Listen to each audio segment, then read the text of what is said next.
Bitta joyda 2 yildan oshiq ishlayapsan. O'zing ustingda ishlashga vaqting bo'lyaptimi, buni ham bilmayman. Birorta skill ham o'rganganing yo'q. Zerikmadingmi shu ishingdan? degan savollar miyamda ora-orada aylanib turadi. Lekin hozirgi kompaniyamni har kuni o'ziga tortib turadigan bitta narsasi bor.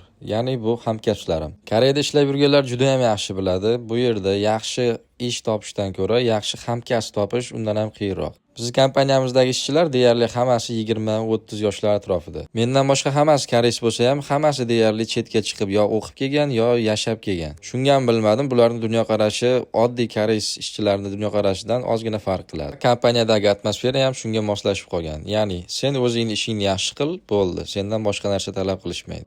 Bilmadim, balki orqamdan g'iybat qiladigan hamkasblarim ham bo'lsa kerak, lekin biz bir-birimiz bilan ish olishmaymiz. Hech kim bir-birini ustidan boshliq bo'lishga harakat qilmaydi. Deyarli hamma ishchilar bilan aloqalarimiz juda ham yaxshi. Bu chet ellik deb boshqacha muomala qiladigan ishchilarimiz deyarli yo'q. Va umuman kompaniyamizdagi qadriyat va an'analar ham boshqacha deb o'ylayman. Masalan, bugun ishdan keyin hamma bizni timdagilar yugurgani bordik. Hamma ishdan keyin o'z ustida ishlashga harakat qiladi. Shularni birlashtirishga harakat qildik. Ko'pchilik yugurgani qiziqqani uchun yugurishga chiqishga qaror qildik. Bunaqa sport kunlari tashkil qiladigan kompaniyalar ko'p-ku deyishingiz mumkin. Ha, rost, unaqa kompaniyalar ko'p. Lekin ularning asosiysi sizni bo'sh vaqtingizni, ya'ni dam olish kuningizga to'g'rilashga harakat qilishadi. Bizga o'xshab shunchaki ishni tugatib, yugurib kelishni to'g'risi hozirgacha hech kimdan eshitmaganman. Agar sizda shunaqa tajriba bo'lgan bo'lsa, iltimos yozib keting. Ishxonadan uzoq bo'lmagan masofaga yugurib, shu bilan xayrlashdik. Imkon bo'ldi deguncha shunaqa qiziq narsalarni ulashib borishga harakat qilaman.